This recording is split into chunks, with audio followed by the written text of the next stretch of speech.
जय हिंद दोस्तों, वंदे मातरम। देखिए, श्रीलंका की आर्थिक जो संकट है श्रीलंका का, वो लगातार गहराता ही जा रहा है। भारत उसकी लगातार मदद कर रहा है, लेकिन जब आप कर्ज के बोझ तले इतना दब चुके हों कि आप कुछ भी प्रोड्यूस ना कर पा रहे हो, भाई जब तक आप कुछ बेचोगे नहीं, कुछ कमाओगे नहीं, तब तक आप वैसे भी कुछ भी चीज़ रीपे नहीं कर सकते। ऐसे में आपको कोई कितनी ही मदद कर दे, आप क्या कर लोगे?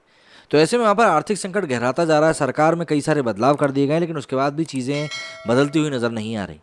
ऐसे में वहाँ के क्रिकेटर्स काफ़ी ज़्यादा मुखर हो चुके हैं और सरकार के खिलाफ आवाज़ बुलंद कर रहे हैं, क्योंकि जो नए लोग आकर बैठे हैं वो भी पीसफुल प्रोटेस्टर्स के ऊपर ही हमले किए जा रहे हैं। मतलब सीधी सी बात यह है कि सरकार नहीं चाहती कि उनके खिलाफ कोई भी कुछ बोले, और अगर बोलेगा तो उसको इसका अंजाम भुगतना पड़ेगा। श्रीलंका में आर्थिक संकट गहरा चुका है। इसको लेकर वहाँ के दिग्गज क्रिकेटर लगातार आवाज़ उठा रहे हैं। श्रीलंका के पूर्व कप्तान और मुंबई इंडियंस के कोच महिला जयवर्धने ने देश की सरकार से सवाल किए हैं कि देश में कानून व्यवस्था आखिर कहाँ है, श्रीलंका पुलिस क्या कर रही है। आपका काम तो निर्दोष लोगों की सेवा करना है और रक्षा करना है। 9 मई को हुए एक शांतिपूर्ण प्रदर्शन को श्रीलंका की सरकार ने कुचलने की कोशिश की थी।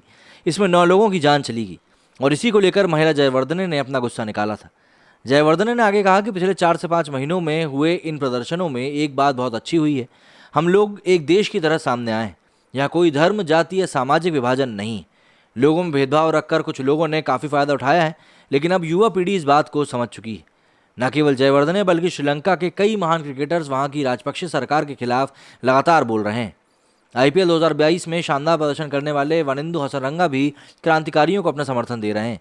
उन्होंने ट्वीट कर निर्दोष और शांतिपूर्ण प्रदर्शनकारियों पर हमले को कायर और बर्बर बताया। 9 अप्रैल को किए गए अपने ट्वीट में उन्होंने लिखा कि संघर्ष में शामिल होने वाले मेरे भाइयों और बहनों के लिए तहे दिल से मैं आपका सम्मान करता हूँ। आप आज के समय के रियल हीरो हैं। वहीं श्रीलंका के टेस्ट कप्तान दिमुथ करुणारत्ने भी विरोध प्रदर्शन में दिखाई दिए हैं। पूर्व टेस्ट कप्तान अट्टापट्टू पुलथरंगा और जयसूर्या ने भी लोगों के समर्थन में ट्वीट किए हैं। कुमार संगकारा ने भी बहुसंख्यक राजनीति का विरोध किया है। वहीं धमिका प्रसाद ने भी सरकारी व्यवस्था परिवर्तन की बात कही है। संगकारा ने इन प्रदर्शनकारियों पर किए गए हमलों को योजनाबद्ध और जानबूझकर किया गया हमला बताया। उन्होंने लिखा कि अपनी बुनियादी जरूरतों और अधिकारों की मांग के लिए किए जा रहे शांतिपूर्ण प्रदर्शनों पर सरकार समर्थित ठगों और गुंडों का हमला है। ये घिनौना है और ये राज्य समर्थित हिंसा है। वहीं रोशन महनामा ने लिखा कि हमारे देश के इतिहास में होने वाले सबसे शांतिपूर्ण और मजबूत विरोध प्रदर्शनों पर हमले को देखकर मुझे नफरत हो रही है।